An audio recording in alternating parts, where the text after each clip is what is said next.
Ambassador Magdala Kupon, political advisor to President, and Alim Kibi, Ambassador at Large for Youth and Sports Development. Dr. Moses Zia, who's on the steering committee and also representing the Ministry of Health. My colleagues from LDA, Civil Society Group, members of the press, one and all. Today, June 26, 2024, Liberia joins the world in observance of the International Day in Drug and Illicit Trafficking or World Drug Day. But also today makes me exactly 21 days since I got drafted in the LDA by President Joseph Blatter to hold on as officer in charge, implemented to calm the flares, stabilize the agency, and refocus the agents and the agency towards its statutory fight on drugs and related crimes. And I think that we are well on course with such mandate. I thank all the agents and staffers spread across the country and at the frontier of our borders for their cooperation and sustained efforts on the fight against drugs, supply, production, sale, use, and trafficking amidst some of the long-standing and unaddressed constraints the agency faces. From the cleaners, the staffers at its headquarters, the 2024 Drug Day Committee, to the agents who sit at borders keeping watch, inspecting goods, searching people and vehicles, making daily arrests and seizures. I'm grateful and honored in working alongside all of you. We wouldn't be here today without your support and sacrifices. I say happy International Drug Day to you. Keep on the service for Liberia. Ladies and gentlemen, the International Day Against Drug and Illicit Trafficking was propagated by the UN General Assembly Resolution 42112 of December 1987 as a day against drug abuse and the illegal drug trade. The day is observed every year to strengthen our collective actions and cooperation in achieving a world free of illicit drugs and substances. The 2024 global theme is "The evidence is clear, invest in prevention," while our national team says invest in prevention today for a healthier tomorrow. The evidence is clear that drugs abuse and illicit drug trade fuel crimes, violence, break families apart, leaves children vulnerable, and render the society anemic. The evidence is so clear that if we do not invest in sustained preventive mechanisms, drugs and substance use will monitor the progress of the whole generation of Liberians. So to address the issue, we have to look at law enforcement. Investing in the fight against drugs today for a healthier tomorrow compels a comprehensive approach involving various stakeholders, communities, strategies, and resources. The LDA, who leads the fight from the supply reduction, and the law enforcement pillars leads everything from re-evaluation of agents, training, additional manpower, better salaries, building of the national headquarters, and better sub-offices across the country, logistical and financial resources to better position and adequately prepare the LDA in combating drug in Liberia. Prevention and education. Additionally, investing in prevention programs and educational initiatives is crucial in raising awareness about the dangers of drug abuse and its link to crime. By educating individuals, especially young people, about the risks associated with drug use, we can help prevent substance abuse and reduce the likelihood of drug-related crimes. Treatment and rehabilitation. Providing access to effective treatment and rehabilitation programs for individuals struggling with substance abuse is key to addressing the root causes of drug-related crime. By offering support and resources to those in need, we can help them overcome addiction, reduce their involvement in criminal activities. Engaging communities in fight against drug-related crime is vital. By fostering partnerships between law enforcement, local organizations, schools, universities, religious communities, civil society organizations, the media, we can create a united front against drug abuse and its negative impact on society. Drug trafficking is a global issue that requires international cooperation and collaboration. By working with partners, other countries to disrupt drug supply chains, share intelligence, and implement joint initiatives, we can strengthen our efforts to combat drugs and related crime on a global scale. As I conclude, the importance of drug and substance abuse prevention cannot be overstated. It is a collective responsibility that requires all unwavering commitment and dedication. Let us stand together in the fight against drug and substance abuse for the health and well-being of our present and future generations. Thank you all. Just before we release the stats for this year, I would like the minister has a special message to deliver, and then we can take remarks from our guests, and then finally we'll come back and release the drug stats for the year. So we now go to the minister of justice. Thank you, Director. Yeah, I have a special message from the President of Liberia on this very special day that will read it on his behalf. Fellow citizens, today, June 26, 2024, is the International Day Against Drug Abuse and Illicit Trafficking, also known as World Drug Day. This day is observed annually to strengthen our collective actions and cooperation in achieving the world free of illicit drugs and substances. This year's global theme is "The evidence is clear, invest in prevention," while our national theme is "Invest in prevention for a healthy tomorrow." These themes underscore my government's commitment to addressing the issue of drug prevention. Earlier this year, I declared drug and substance abuse a national health emergency and announced a series of critical measures aimed at combating this plague in our country. As a practical manifestation of this commitment, the steering committee was established to adopt policy measures and strategies for drug and substance prevention, as well as rehabilitation efforts. Investing in preventive measures against drug abuse will build a healthier society for the future. Drug and substance abuse pose existential threats and have detrimental impacts on our children, individuals, communities, and society at large.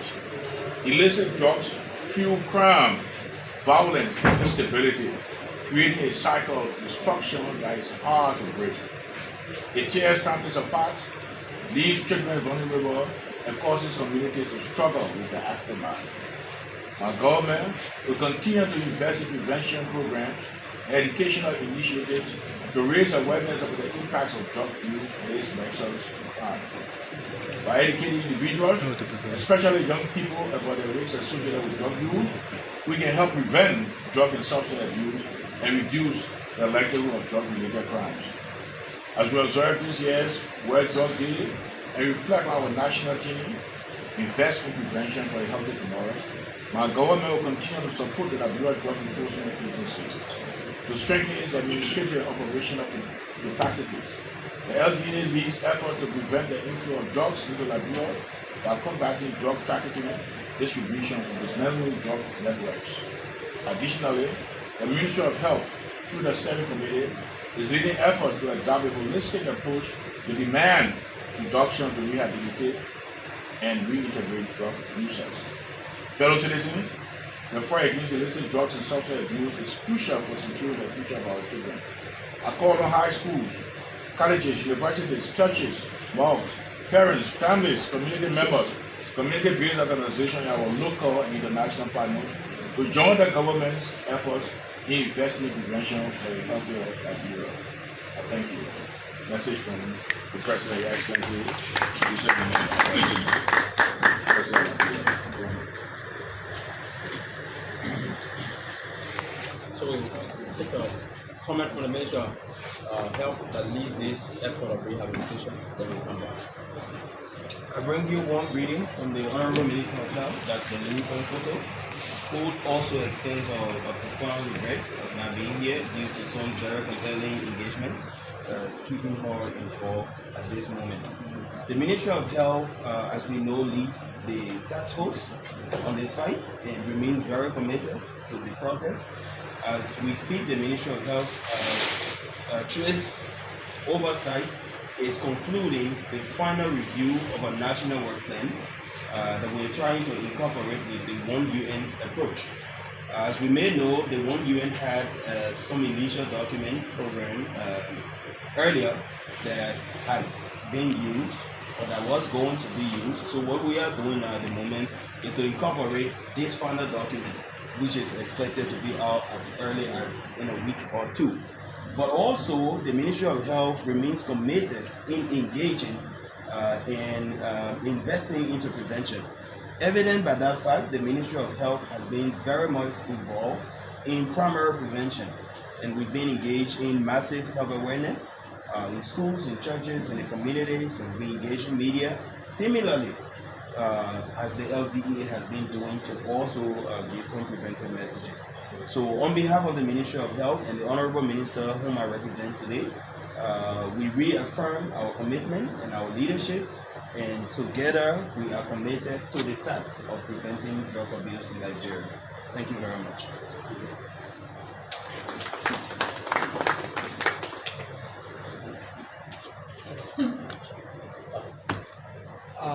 I would like to just say on behalf of the Office of the President, I want to thank the LDEA for the work they are doing. His Excellency is very, very serious about investing in prevention.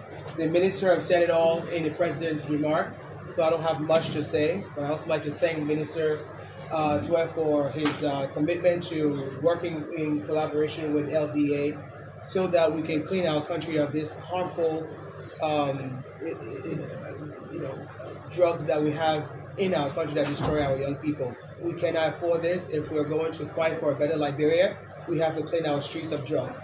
And so I want to thank all of you, Director. I want to thank you for your work you're doing here. I want to thank the Minister for also what the Minister of Justice is doing. And to all of the great men and women of the LDA who are fighting this good fight with us. Thank you very much. Thank you so much. So, traditionally on the drug day, the LDA usually release the stats for the year, going back from June 2023 to June 2024. And our stats for this year, the substances are categorized as kush, marijuana, cocaine, heroin, the pharmaceutical drug called tramadol, methamphetamine, and precursor. So for the year under review, we got the quantity of kush seized. It's 25,000. The quantity in kg is 25,855.5 grams, which value in US dollar is 511,710. In LD is 636,182,820. For marijuana, it's 5,407 kilograms, and value US dollar is 426,868 in USD value, and ALD is $81,105. Cocaine kg 2,663.38. The value in USD is 143,822, and in USD 27 million. In LD rather 27,326,256. For heroin, we got 4,417.76 kg. The value in US dollar is 198,798. In US dollar, 37,771,620. For tramadol, we got 3,820 kg. USD value 2,010, and the LD value is 382,030. For methamphetamine, the quantity is 243.6 grams. The US dollar value $6, and then LD value is 1,218. Precursor, the quantity is 2,090.4 kg. US dollar value is 3,762, and LD value is 714,780. Now this brings us to a national total of seizures made for the year under review in US dollars to be $1,286,976. In US dollar, we got in Liberian dollars, we got 783,483,724. That is the stats for the year under review. And on Friday, we will be at Disco Hill where we normally burn our seizures made. The total seizures will be disaggregated from what we got in custody. The ones that will be burned will be what the court has disposed of. And we're going to keep the ones that are still pending litigation. So we hope that you join us on Friday about 12 o'clock. This will, you know, the old Ebola barrier sites that where we'll be, and then you're welcome there. At this time, I'd like to thank the Minister, Ambassador Lash Kevi, the Ministry of Health, the civil society partners, and all my colleagues and the press for coming to this important press conference in commemoration of the World Drugs Day. Thank you. Thank you. So at this time, you ask for questions. Okay. We'll be straight to 4. Yeah.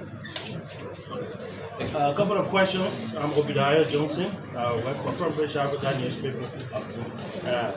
The combat of hatred against drug appears to be far from over, as evidence that the discovery of new substance called zombie and the ferocity of Liberia's border prince.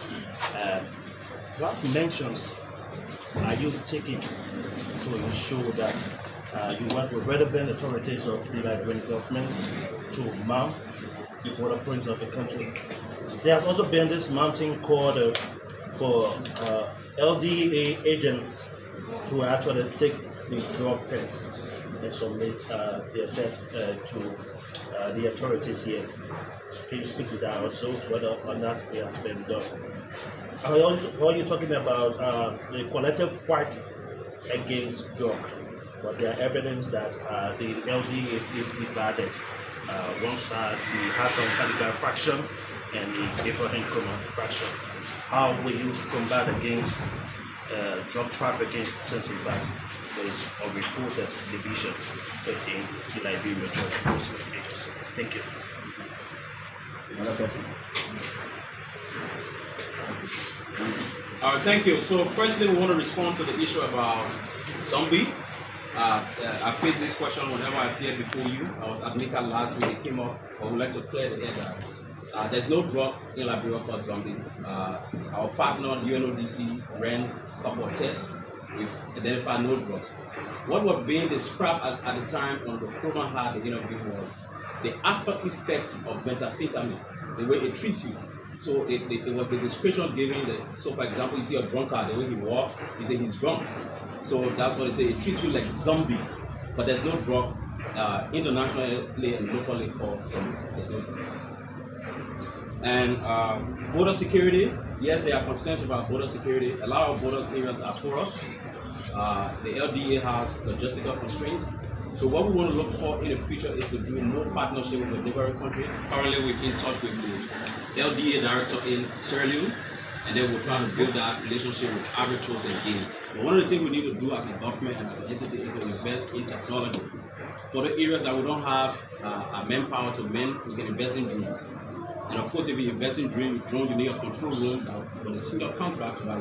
We can radio officers standing at the border to use motorcycles or vehicles to go to the points where the alert is coming from. So we have to invest in technology to help extend our paths from just standing to the border.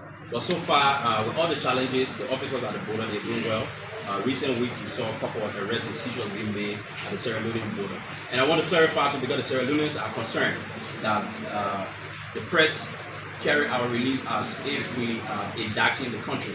So what we said at MICA was that when the question came as to whether what has been our point of concern, we said at the border side, I mean that's the border we share with Sierra Leone, we've been making a couple of seizures there, so it's concern for Liberia and LDA.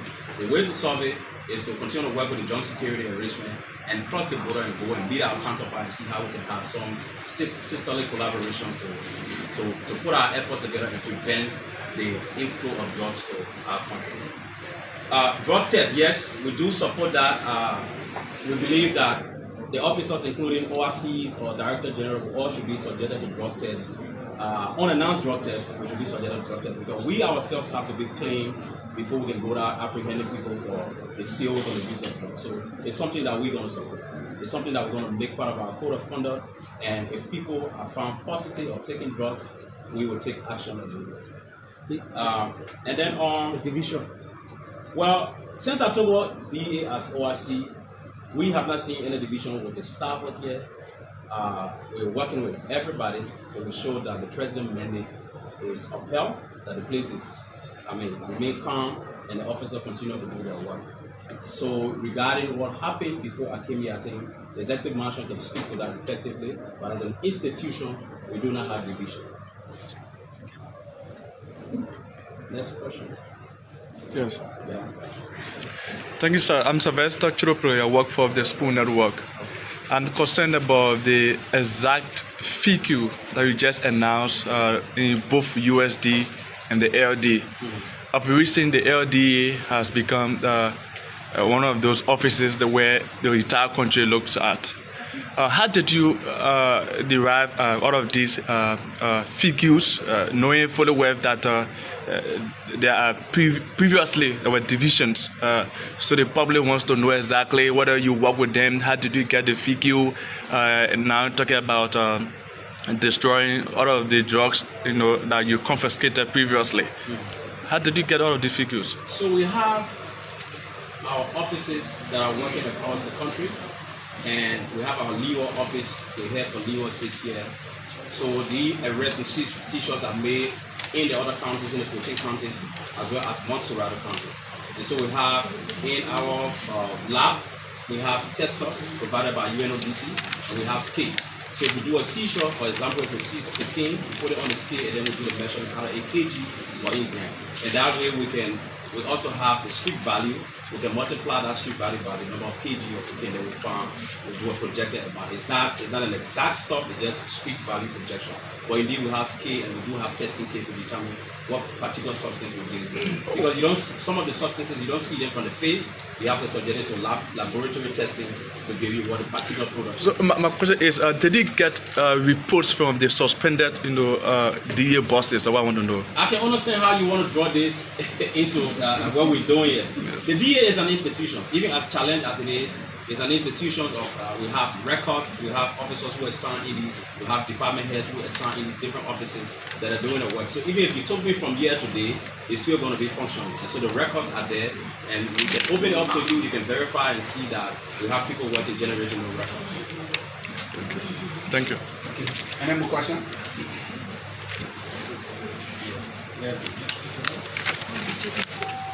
Good morning, everyone. My name is Sam. I would like to know what are your mechanisms to empower the college to help you combat this drug epidemic like Liberia? So we've just taken over and we're doing a couple of stuff. We're running baseline study or survey for LDA. That survey will eventually inform us about how we can design programs, policies, and projects to solve some of the gaps that the government may not be able to cover. And truly, the civil society groups, community-based organizations, you are our partner. We already have a structure called Community Outreach Office, which has been working with people like you. So what we need to do is to leverage the existing relationship and deepen it and attract more partners to come in so that we can work together. But certainly, we'll look at way, we'll look at Ministry of Health, Ministry of Youth and Schools, because this has to be a collective effort to be working this needs. So we'll be working with you, all of you. And that's why you even here, you got invitation, that's why you even here present. So thank you too for coming. Good. Yeah. I am Erin G.V. Cannon. I'm Public New Achigbene. I'm the chairman for recruitment and mobilization for Community Watch Forum. Community Watch Forum have been one of the organizations that fought to bring the peace to this country, and we've been fighting to maintain. We are a community-based organization in the 15th county, and we've been working with all security apparatus. What are the mechanisms put into place with our institution? First of all, we want to appreciate you for inviting us here and willing and giving an open arm to work with us. Because all Mill did it, and that's why they were successful. What are the mechanisms put in place to make sure that you can work with this community, institution that is in the 15th county and working with all security apparatus from the police to the army to the DEA and to the immigration? What are the mechanisms put into place to recognize and make sure that we can make this thing effective? Because I think the source of everything here is from the community, and we are the root cause of problem, and we are the root cause of peace and prosperity. So I think there must be some advice from your end that you can work with these men, just as Ombil work with us to bring the peace to this country, and we have been working with government to maintain the peace up to now. So what can the LD do? Because we're looking at this to be a national, emergency. This is a national case. This is now, something that we can play politics with. It is very dangerous. We have seen it around the 15 countries. We have been moving around as chairman of mobilization and recruitment. I'm very concerned. That's why we always been knocking your door, and thank you that you are always opening your door. What are the way forward for us? Thank you. Thank you so much. And even the fact that you're here shows that we're open to collaborating with you and every other organization in the community. As we say here today, across the other counties, across the 15 counties, we also have events going on with our DEA offices. They have a community engagement and also celebrating in their own way the International Drug Day. So again, we will continue to work with you. We've been one of the partners who, since October, we've been calling. We want to utilize the existing structures the LMP has with the Community Watch Forum and the Community Partnership Program. So we will get in there, utilize what you already achieved, and deepen it in a way that we can have a focal person in various communities that are there to represent LDA, so that we all can work together. Because LDA cannot afford this crown alone. It has to be a joint security approach. It has to be community approach. The church, and that's why the community services folks been going out in the various community. And I can tell you, we're going to end this drug week on Saturday in Broadway City. There's a big event there with the community. So we continue to work with you in ways that we can partner to solve this problem. So I know this is the last question according to the public relations officer. So I want to take this time on behalf of LDA to say thank you to all of you. Some of you did some incredible work to have this possible. Because even as yesterday, we didn't know that we have a level of success. Some of the people